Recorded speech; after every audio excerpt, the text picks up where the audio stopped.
జగిత్యాల జిల్లా ధర్మపురి శ్రీ లక్ష్మీ నరసింహస్వామి క్షేత్రంలో తొలి ఏకాదశి పర్వదినం పూజలు ఘనంగా జరిగాయి.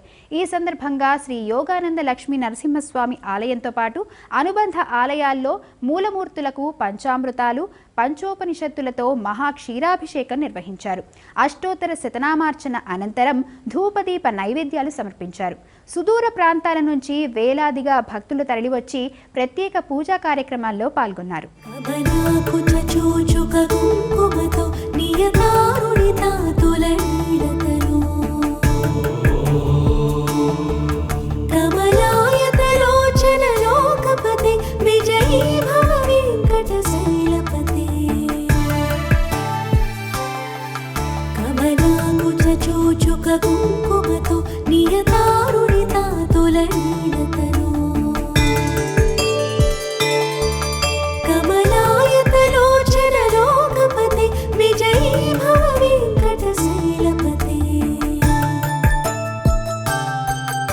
చతుర్ముఖ షణ్ముఖ పంచముఖి ప్రముఖాఖిల దైవతమూడిమని